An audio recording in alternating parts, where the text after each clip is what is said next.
Butler তো সরাসরি openly বলে দিয়েছে যে বাফুফের অনেক কর্তা নাকি ফুটবলটা আসলে ঠিক মতন বোঝেন না। তাদের মধ্যে যে এক ধরনের দলীয় কোন্দল বা দ্বন্দ্ব চলছে, এটা তো একবারে প্রকাশ্য। বড় বড় দলগুলো তার পিছনে আসলে ছুটবে তাকে কোচ হিসেবে নেয়ার জন্য। পৃথিবীতে এরকমভাবে ফুটবল টিমে সাকসেস এনে দিতে পারে ধারাবাহিকভাবে এরকম কোচ খুঁজে পাওয়াটা খুব কঠিন। আমি এখানে থাকছি না, আগামী সপ্তাহে ইংল্যান্ড ফিরে যাচ্ছি। যেভাবে প্রত্যাশা ছিল সেভাবে সাপোর্ট না পেলে দায়িত্ব চালানো অসম্ভব। ওভার ফোন এখন কোনো কথা বলবো না, আমি যা বলার পরে বলবো সবাইকে। পিটার বাটলারের দায়িত্ব ছেড়ে দেওয়ার হুমকি, নিশ্চুপ নারী উইং চেয়ারম্যান মাহফুজা আক্তার কিরণ। নারী এশিয়ান কাপে ৩ ম্যাচের ৩টাতেই হার, ১১ গোলের বিপরীতে একটিও গোল দিতে পারেনি বাঘিনীরা।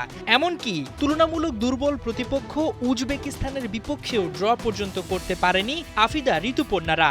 এমন হারের আগে নেপালে বাটলারের নেতৃত্বে অনূর্ধ্ব ১৯ নারী সাফেও চ্যাম্পিয়ন হতে পারেনি লাল সবুজরা। তবে কি এত হারে আপসেট হয়েই বাংলাদেশ ছাড়ার সিদ্ধান্ত বাটলারের? টপ লেভেলের কোচদের যে মেথড থাকে আর সাকসেসটা তাদের কাছে একটা বড় ইম্পর্টেন্ট ফ্যাক্টর হয়ে থাকে এবং এটাতে তারা কোনো প্রকারে কম্প্রোমাইজ করে না। আমরা অনেক সময় দেখেছি যে বিএফএফ এর ক্ষেত্রে তারা অনেক কিছু প্রোভাইড করতে পারে না। তো এখানে কোচ দিন শেষে এক ধরনের মনোমালিন্য থাকবে এবং তাদের মধ্যে যে এক ধরনের দলীয় কোন্দল বা দ্বন্দ্ব চলছে, এটা তো একবারে প্রকাশ্য। বাটলার তো সরাসরি ওপেনলি বলে দিয়েছে যে বাফুফের অনেক কর্তা নাকি ফুটবলটা আসলে ঠিক মতন বোঝেন না।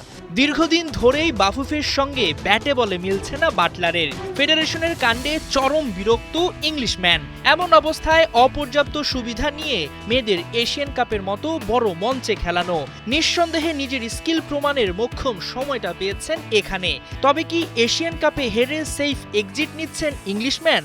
ওয়ার্ল্ড ফুটবলে আসলে ব্যাপারটা এরকমই হয় যে টুর্নামেন্ট শেষের পরে কোন কোচগুলো পারফরমেন্স ভালো ছিল তাদেরকে আসলে টার্গেট করে। তো আমার মতে এই টুর্নামেন্টে পিটার বাটলারের খুব ভালো একটা ব্র্যান্ডিং হয়েছে নিজস্ব, এবং এখানে বড় বড় দলগুলো তার পিছনে আসলে ছুটবে আসলে তাকে কোচ হিসেবে নেয়ার জন্য।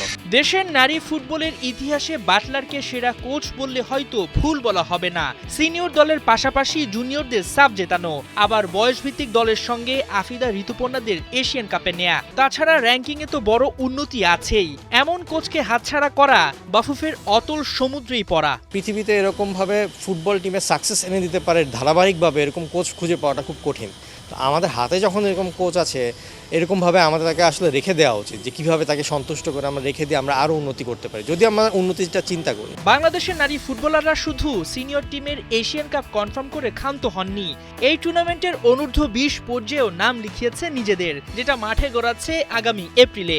সেই টুর্নামেন্টে অপেক্ষায় জায়ান্ট সব অপোনেন্ট। তার ডেপুটি কোচ সহ ফ্যাসিলিটিস বাড়াতে মরিয়া ফেডারেশন। সোনার ডিম পাড়া হাঁসকে তো আর সহজে ছেড়ে দেওয়া যায় না, কিন্তু পিটার বাটলার কি সেসব শুনবেন? বাফুফের সাথে তার নেগোসিয়েশনটা কি হবে, সেটাই এখন বড় প্রশ্ন।